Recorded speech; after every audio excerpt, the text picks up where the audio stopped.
Hello students, I hope you all are well. Now we will discuss about limitation of financial accounting.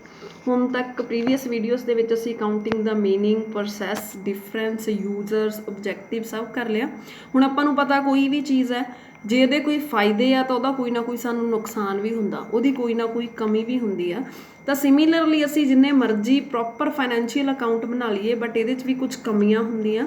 ਜਿੱਦਾਂ ਇਹਦੇ ਵਿੱਚ ਆਪਣੇ ਕੋਲੇ first limitation ਹੈ, financial accounting is of historical nature. ਇਹ ਹਮੇਸ਼ਾ historical nature ਦੀ ਹੁੰਦੀ ਆ। ਹਿਸਟਰੀ ਜੋ ਚੀਜ਼ ਹੋਗੀ ਅਕਾਊਂਟ 'ਚ ਅਸੀਂ ਕੀ ਰਿਕਾਰਡ ਕਰਦੇ ਹਾਂ, ਸਾਡੀਆਂ ਪਾਸਟ ਟ੍ਰਾਂਜੈਕਸ਼ਨਸ, ਕਿ ਜਿਹੜੀਆਂ ਚੀਜ਼ਾਂ ਅੱਜ ਤੋਂ ਪਹਿਲਾਂ ਹੋ ਗਈਆਂ। ਆਪਾਂ ਕਹਿ ਦਿੰਦੇ ਹਾਂ ਸਾਡੇ ਬਿਜ਼ਨਸ ਦੇ ਵਿੱਚ ਇੰਨੇ ਦੀ ਸੈਲਰੀ ਅਸੀਂ ਦੇਤੀ, ਸਾਡਾ ਰੈਂਟ ਤੇ ਇੰਨੇ ਐਕਸਪੈਂਸਿਸ ਹੋ ਗਏ, ਸਾਨੂੰ ਇੰਨਾ ਪ੍ਰੋਫਿਟ ਹੋ ਗਿਆ। ਅਕਾਊਂਟ 'ਚ ਆਪਾਂ ਪਤਾ ਹੀ ਕੀ ਕਰਦੇ ਹਾਂ, ਇੱਕ ਸਾਲ ਦੇ ਐਂਡ ਤੇ ਫੋਰ ਐਗਜ਼ਾਮਪਲ 2020 ਹੈ, 1 ਜਨ ਤੋਂ 31 ਦਸੰਬਰ ਤੱਕ ਆਪਾਂ ਸਾਰੇ ਕੰਮ ਕਰੀ ਜਾਵਾਂਗੇ। 31 ਦਸੰਬਰ ਨੂੰ ਆ ਕੇ ਆਪਾਂ ਆਪਦੇ ਇੱਕ ਰਿਕਾਰਡ ਬਣਾਉਂਦੇ ਹਾਂ, ਆਪਦੇ ਰਿਕਾਰਡ ਚੈੱਕ ਕਰਦੇ ਹਾਂ, ਜਿਹਦੇ ਨਾਲ ਦੇਖਦੇ ਹਾਂ ਵੀ ਕਿੰਨਾ ਪ੍ਰੋਫਿਟ ਹੋ ਗਿਆ ਮਤਲਬ ਜਿਹੜੀ ਚੀਜ਼ ਪਾਸਟ 'ਚ ਲੰਘ ਗਈ ਆ। ਤਾਂ ਫਸਟ ਲਿਮੀਟੇਸ਼ਨ ਇਹੀ ਹੈ ਕਿ ਹਮੇਸ਼ਾ ਸਾਨੂੰ ਪਾਸਟ ਰਿਜ਼ਲਟ ਹੀ ਸ਼ੋਅ ਕਰਦਾ, ਸਾਨੂੰ ਫਿਊਚਰ ਦੇ ਲਈ ਕੋਈ ਇਨਫੋਰਮੇਸ਼ਨ ਪ੍ਰੋਵਾਈਡ ਨਹੀਂ ਕਰਦਾ ਕਿ ਅਸੀਂ ਫਿਊਚਰ ਦੇ ਵਿੱਚ ਕੀ ਕਰਨਾ ਹੈ। ਜਿਹੜੇ ਪਾਸਟ ਫੈਕਟਸ ਆ ਉਹ ਸਾਨੂੰ ਸਿਰਫ ਪਾਸਟ ਬਾਰੇ ਇਨਫੋਰਮੇਸ਼ਨ ਦੇ ਰਹੇ ਆ ਕਿ ਤੁਹਾਨੂੰ ਇੰਨੇ ਲੋਸ ਹੋ ਗਏ। ਹੁਣ ਉਹਨਾਂ ਲੋਸ ਨੂੰ ਅਸੀਂ ਸਹੀ ਕਿਵੇਂ ਕਰਨਾ, ਉਹਦੇ ਲਈ ਅਸੀਂ ਕੀ ਨਵੀਂ ਪਲੈਨਿੰਗ ਕਰਨੀ ਆ, ਕੀ ਨਵੇਂ ਡਿਸੀਜ਼ਨਸ ਲੈਣੇ ਆ, ਇਹਦੇ ਬਾਰੇ ਸਾਨੂੰ ਕੋਈ ਵੀ ਇਨਫੋਰਮੇਸ਼ਨ ਆ ਜਿਹੜੀ ਉਹ ਫਾਈਨੈਂਸ਼ੀਅਲ ਅਕਾਊਂਟ ਦੇ ਵਿੱਚ ਨਹੀਂ ਦਿੱਤੀ ਜਾਂਦੀ। ਇਹਦੇ 'ਚ ਸਿਰਫ ਸਾਨੂੰ ਸਾਡੇ ਜਿਹੜੇ ਪਾਸਟ ਦੇ ਪ੍ਰੋਫਿਟ ਲੋਸ ਆ ਉਹ ਹੀ ਸ਼ੋ ਕੀਤੇ ਜਾਂਦੇ ਆ। ਕਲੀਅਰ। ਫਸਟ ਲਿਮੀਟੇਸ਼ਨ ਕੀ ਹੋਗੀ ਕਿ ਸਾਨੂੰ ਫਿਊਚਰ ਬਾਰੇ ਕੋਈ ਸੁਜੈਸ਼ਨ ਨਹੀਂ ਦਿੰਦਾ, ਸਿਰਫ ਜੋ ਸਾਡਾ ਪਾਸਟ ਲੰਘ ਗਿਆ ਉਹੀ ਸਾਨੂੰ ਇਹ ਸ਼ੋਅ ਕਰ ਰਿਹਾ ਕਿ ਤੁਸੀਂ ਕਿੰਨੇ ਪ੍ਰੋਫਿਟ ਅਰਨ ਕਰ ਲਏ ਜਾਂ ਕਿੰਨੇ ਲੋਸ ਅਰਨ ਕਰ ਲਏ। ਨੈਕਸਟ ਆ ਗਿਆ ਸਾਡੇ ਕੋਲੇ financial account deal with overall profitability. ਹੁਣ ਦੇਖੋ ਜਦੋਂ ਵੀ ਅਸੀਂ ਅਕਾਊਂਟ ਬਣਾਉਂਦੇ ਹਾਂ ਅਸੀਂ ਸਾਰੇ ਬਿਜ਼ਨਸ ਦੇ ਇਕੱਠੇ ਅਕਾਊਂਟ ਬਣਾ ਲੈਂਦੇ ਹਾਂ, ਠੀਕ ਹੈ। ਤਾਂ ਇਹਦੇ ਅਕਾਊਂਟਿੰਗ ਇਨਫੋਰਮੇਸ਼ਨ ਜਿਹੜੀ ਸਾਨੂੰ ਇੰਟਾਇਰ ਬਿਜ਼ਨਸ ਦੀ, ਸਾਰੇ ਬਿਜ਼ਨਸ ਦੀ ਇੱਕ ਇਕੱਠੀ ਅਮਾਊਂਟ ਸ਼ੋਅ ਕਰ ਦਿੰਦੀ ਹੈ ਕਿ ਬਿਜ਼ਨਸ 'ਚੋਂ ਤੁਸੀਂ ਇੰਨੇ ਪ੍ਰੋਫਿਟ ਕਮਾ ਲਏ। ਇਹਦੇ 'ਚ ਸਾਨੂੰ ਇਹ ਨਹੀਂ ਦੱਸਿਆ ਜਾਂਦਾ ਕਿ ਜੇ ਅਸੀਂ 4 ਪ੍ਰੋਡਕਟ ਦੇ ਵਿੱਚ ਡੀਲ ਕਰਦੇ ਹਾਂ ਤਾਂ ਅਲੱਗ-ਅਲੱਗ ਪ੍ਰੋਡਕਟ ਵਾਈਜ਼ ਤੁਹਾਨੂੰ ਕਿਹਦੇ 'ਚੋਂ ਜ਼ਿਆਦਾ ਪ੍ਰੋਫਿਟ ਹੋਇਆ, ਕਿਹਦੇ 'ਚੋਂ ਜ਼ਿਆਦਾ ਲੋਸ ਹੋਇਆ, ਜਾਂ ਡਿਪਾਰਟਮੈਂਟ ਵਾਈਜ਼ ਤੁਹਾਨੂੰ ਕਿਹਦੇ 'ਚੋਂ ਲੋਸ ਹੋ ਰਿਹਾ, ਕਿਹਦੇ 'ਚੋਂ, ਉਹ ਚੀਜ਼ ਤੁਹਾਨੂੰ ਅਕਾਊਂਟ ਦੇ ਵਿੱਚ ਸ਼ੋਅ ਕੀਤੀ ਨਹੀਂ ਜਾਂਦੀ। ਫੋਰ ਐਗਜ਼ਾਮਪਲ ਇੱਕ ਆਪਾਂ ਸਕੂਲ ਵੀ ਲੈ ਲਈਏ, ਸਕੂਲ ਦੇ ਵਿੱਚ ਵੀ ਆਪਣੇ ਕੋਲ ਕੀ ਹੁੰਦੇ ਆ, 3-4 ਸਟਰੀਮ ਚੱਲ ਰਿਹਾ, ਕਮਰਸ ਚੱਲ ਰਿਹਾ, ਨੋਨ ਮੈਡੀਕਲ, ਮੈਡੀਕਲ, ਕਮਰਸ, ਜੋ ਵੀ ਚੱਲ ਰਹੇ ਆ। ਹੁਣ ਕਿਹੜੇ ਡਿਪਾਰਟਮੈਂਟ 'ਚ ਉਹਨਾਂ ਨੂੰ ਜ਼ਿਆਦਾ ਅਰਨਿੰਗ ਹੋ ਰਹੀ ਹੈ, ਕਿਹੜੇ ਡਿਪਾਰਟਮੈਂਟ ਦੇ ਵਿੱਚੋਂ ਘੱਟ ਰਿਜ਼ਲਟ ਜਾਂ ਜੋ ਵੀ ਹੈ, ਅਸੀਂ ਕੀ ਦੇਖਾਂਗੇ, ਅਸੀਂ ਸਕੂਲ ਦੇ ਓਵਰਆਲ ਰਿਜ਼ਲਟ ਦੇਖ ਲਾਂਗੇ। ਤਾਂ ਇੱਦਾਂ ਹੀ ਅਕਾਊਂਟ ਹੈ, ਇਹ ਵੀ ਸਾਨੂੰ ਸਾਰੇ ਬਿਜ਼ਨਸ ਦੀ ਓਵਰਆਲ ਪ੍ਰੋਫਿਟੇਬਿਲਿਟੀ ਸ਼ੋਅ ਕਰਦਾ ਹੈ।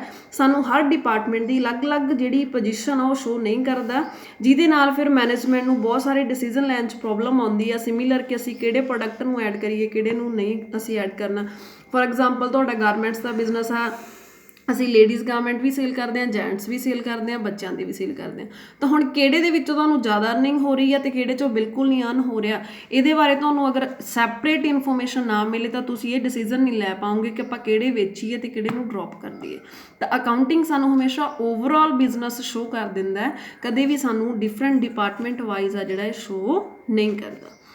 ਨੈਕਸਟ ਆ ਗਿਆ ਨੋ ਪ੍ਰੋਵੀਜ਼ਨ ਫॉर ਕਾਸਟ ਕੰਟਰੋਲ। ਹੁਣ ਦੇਖੋ ਫਾਈਨੈਂਸ਼ੀਅਲ ਅਕਾਊਂਟ ਹੈ, ਇਹਦੀ ਲਿਮੀਟੇਸ਼ਨ ਹੀ ਮੇਨ ਇਹ ਆ ਵੀ ਇਹ ਪਾਸਟ ਫੈਕਟ ਨੂੰ ਰਿਕਾਰਡ ਕਰਦਾ।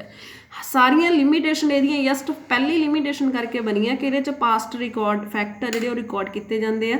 ਇਹਦੇ 'ਚ ਸਾਨੂੰ ਕੋਈ ਨਵਾਂ ਪਲਾਨ ਨਹੀਂ ਦੱਸਿਆ ਜਾਂਦਾ ਕਿ ਤੁਸੀਂ ਆਪਦੀ ਕੋਸਟ ਨੂੰ ਕਿਵੇਂ ਘਟਾ ਸਕਦੇ ਹੋ, ਕੋਈ ਸਾਨੂੰ ਐਫਰਟਸ ਨਹੀਂ ਇਹਦੇ ਵਿੱਚ ਅਸੀਂ ਕਰ ਸਕਦੇ ਕਿ ਜਿਹਦੇ ਨਾਲ ਸਾਨੂੰ ਪਤਾ ਲੱਗੇ ਕਿ ਸਾਡੇ ਐਕਸਪੈਂਸਿਸ ਕਿੱਥੇ ਵੇਸਟ ਹੋ ਰਹੇ ਆ, ਕਿਵੇਂ ਅਸੀਂ ਉਹਨਾਂ ਨੂੰ ਰੀਜ਼ਨੇਬਲ ਬਣਾ ਸਕਦੇ ਹਾਂ, ਜਾਂ ਅਸੀਂ ਕਿਹਨੂੰ ਕਹੀਏ ਕਿ ਕਿਹੜੀ ਚੀਜ਼ ਦੇ ਕਰਕੇ ਸਾਡੀ ਜਿਹੜੀ ਐਕਸਪੈਂਸਿਸ ਆ ਉਹ ਵੱਧ ਰਹੇ ਆ, ਕੋਸਟ ਆ ਜਿਹੜੀ ਵੱਧ ਰਹੀ ਆ, ਕਿੱਦਾਂ ਅਸੀਂ ਵੇਸਟੇਜ ਨੂੰ ਅਵੋਇਡ ਕਰੀਏ। ਇਹਨਾਂ ਚੀਜ਼ਾਂ ਨੂੰ ਕੰਟਰੋਲ ਕਰਨ ਦੇ ਲਈ ਸਾਡੇ ਕੋਲ ਅਕਾਊਂਟ ਦੇ ਵਿੱਚ ਕੋਈ ਵੀ ਇਨਫੋਰਮੇਸ਼ਨ ਪ੍ਰੋਵਾਈਡ ਕੀਤੀ ਨਹੀਂ ਜਾਂਦੀ।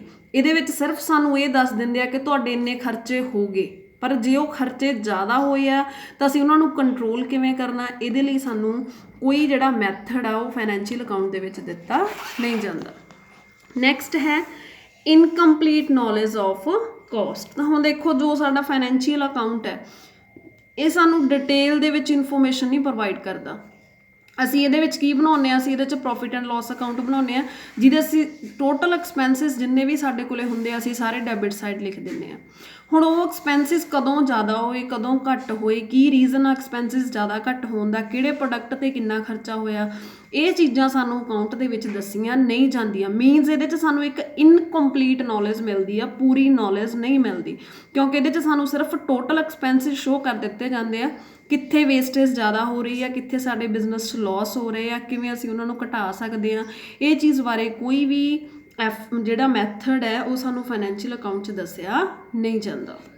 ਨੈਕਸਟ ਆ ਗਿਆ financial accounts are affected by personal judgement. ਹੁਣ ਦੇਖੋ ਜਿਹੜਾ ਸਾਡਾ ਫਾਈਨੈਂਸ਼ੀਅਲ ਅਕਾਊਂਟ ਆ ਇਹਦੇ 'ਚ ਕਿਤੇ ਨਾ ਕਿਤੇ ਅਸੀਂ ਆਪਦੀ ਪਰਸਨਲ ਜੱਜਮੈਂਟ ਯੂਜ਼ ਕਰਦੇ ਹਾਂ। ਜਿਹੜਾ ਅਕਾਊਂਟੈਂਟ ਆ ਉਹ ਕਿਤੇ ਨਾ ਕਿਤੇ ਆਪਦੀ ਮਰਜ਼ੀ ਯੂਜ਼ ਕਰਦਾ।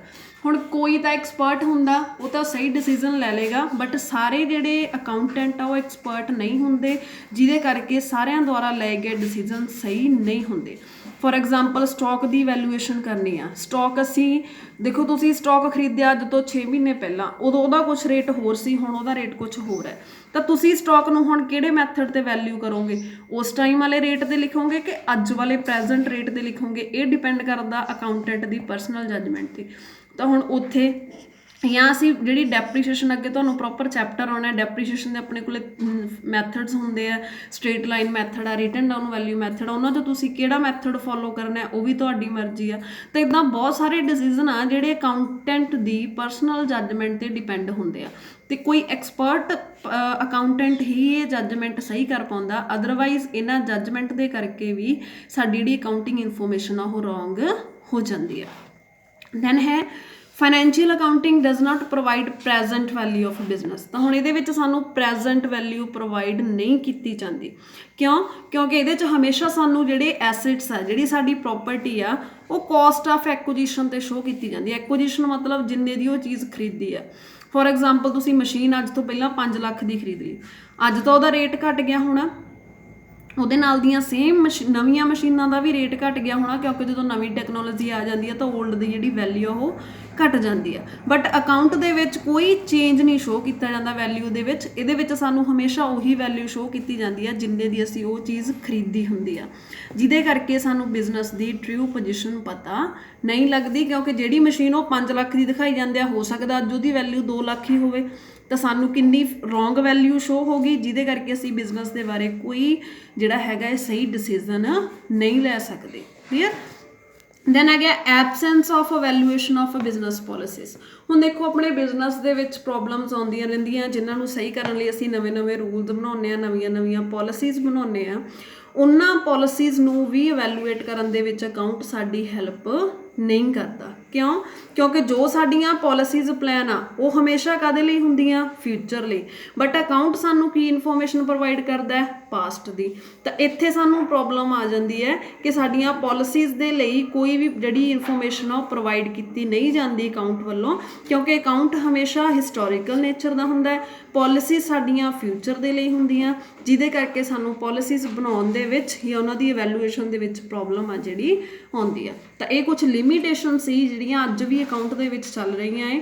ਇਹਨਾਂ ਲਿਮੀਟੇਸ਼ਨਸ ਦੇ ਕਰਕੇ ਅਕਾਊਂਟ ਦੀ ਜਿਹੜੀ ਵੈਲਿਡਿਟੀ ਆ ਉਹ ਕਿਤੇ ਨਾ ਕਿਤੇ ਜਿਹੜੀ ਹੈਗੀ ਆ ਘੱਟ ਜਾਂਦੀ ਹੈ। Clear? I hope you understand well. Thank you student.